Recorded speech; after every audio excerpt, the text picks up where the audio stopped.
Well, if you were conjuring up an image of a 2023 model year British-built caravan, it probably wouldn't look anything like this, right? This is the Barefoot Forward, built in the Cotswolds by the eponymous manufacturer, and its 50s retro chic is absolutely beautiful to behold on the outside, but there's even more drama awaiting us when we go inside. So I suggest we do exactly that.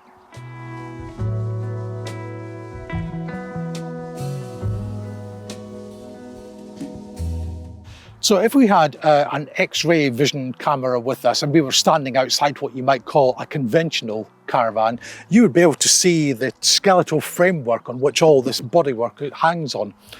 Not here though, because this is a monocoque fiberglass pod that sits on a bespoke chassis built by Barefoot. They did try other options, but then they thought, well, nothing's quite good enough, we're going to make our own. So that's what they did. It's fiberglass, so it's impact resistant, feels nice and tough, and it's lovely and sleek as well.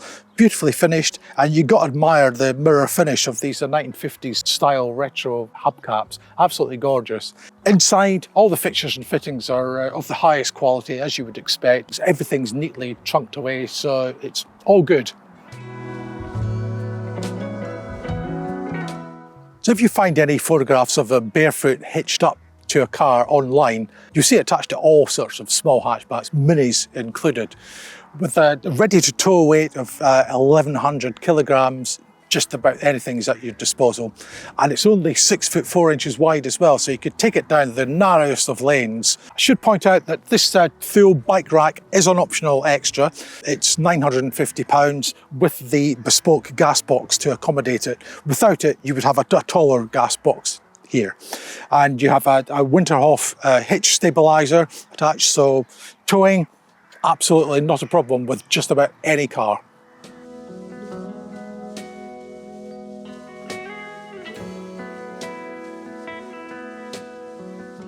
Well, it's such a small caravan, but loads to talk about. But I mean, just look at it. It's absolutely gorgeous, isn't it? I think this must be the nicest caravan interior I've been in since I was last in a Barefoot. And it's very unlikely that if you ever do see another one, they'll look exactly like this one, because it's buyers who get to choose the seat covering, the curtain material, the soft furnishings. So it's highly unlikely there are any two Barefoot caravans that are exactly the same. And of course, let's not forget the colour of the exterior as well. There's a range of colours there. This is probably the biggest compromise on board with the caravan, after all, is only 6 foot 4 inches wide. Not a huge amount of footroom when you're in the lounge, and you do have to be a bit choosy about where you sit as well. In terms of practicality, there's plenty of that to go around. Again, it's such a small caravan.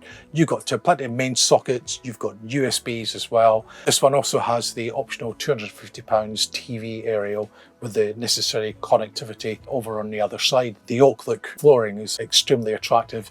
Storage wise, they've done a great job in maximising that. Wherever there's a spare bit of a space going begging, they've given it either a cubby hole or a cupboard or a shelf, or over by the door there's even space for 3 wine bottles. All the windows are protected by pleated blinds and fly screens, and obviously this bespoke curved one here can't have that facility, but these curtains are very good quality as well as being attractive. They're very thick. It's worth mentioning that every Barefoot caravan comes with a Roberts radio. You don't have a built-in stereo, and I think that's an entirely good thing, because I know from personal experience that these things do sound absolutely gorgeous. They've got a lovely rich sound. It's Bluetooth capable, so you can play your phone music through it, and of course take it with you if you're going for a picnic. If you're dining inside, then there's a fiberglass table that just slots into place here and very easily just goes back into its storage in the wardrobe. Told you there's plenty to talk about.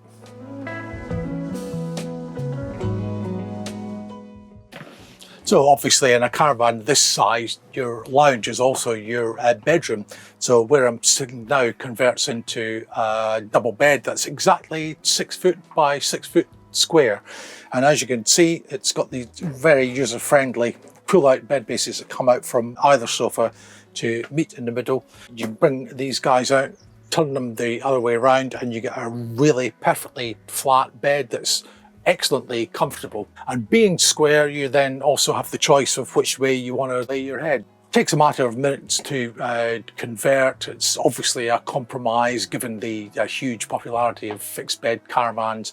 But again, if you're prepared to just put in these a few minutes at either end of the day, it's not such a big ask, and you do get a really comfortable bed at the end of it.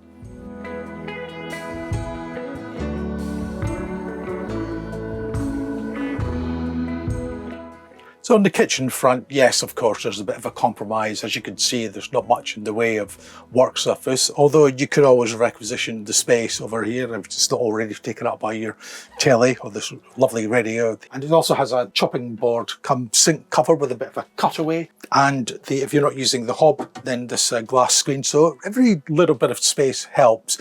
Cooking wise, your options are limited to 2 gas burners on this spark ignited hob. Very nice to look at, but that's your cooking facilities.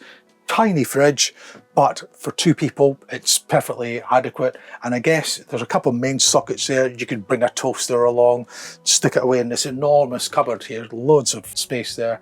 And a special mention to this very nicely backlit opaque storage facility overhead as well. So it's small, but again, like so much on board this caravan, very well formed.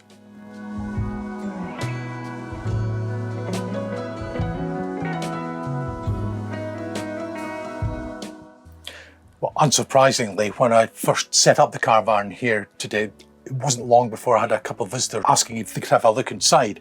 And one of them said, my goodness, it's even got a washroom and a shower. And she was absolutely gobsmacked that something so small could have that facility.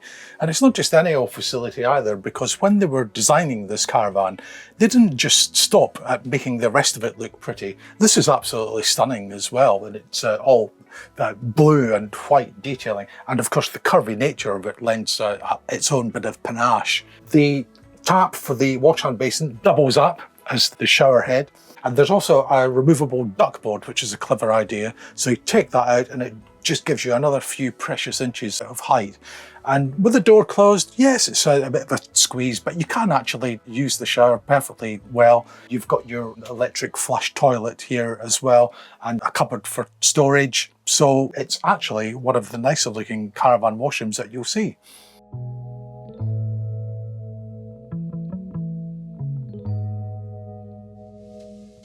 Okay, so there's not much caravan real estate to cover on the lighting front, but they have got all the bases pretty effectively covered. We've got a couple of reading lights in the lounge here, and these also have USB sockets in them to go with the one that's over by the television station. Really like the way that the open shelving has got the lighting behind it. Looks great, but it's also very effective. And speaking of effective, this touch to operate fella up here brings on a really piercing light on its fullest setting. Nudge it again and you get a really cool blue night light. And there's another one of these just over the kitchen as well. You've got a LED strip in the washroom, which is plenty sufficient for such a small space. And you also have floor level nighttime lights as well. And they're all independently switchable by controls over by the door, so you can dial in the ambience to suit yourself. So yeah, job well done.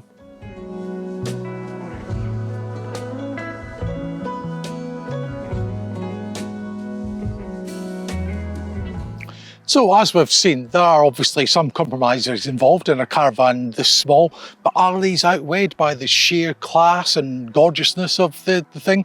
That's really a judgment call for you, as is the asking price of £34,950, which yes, is expensive, but it's a bespoke hand-built caravan. So personally, I don't think it's beyond the pale.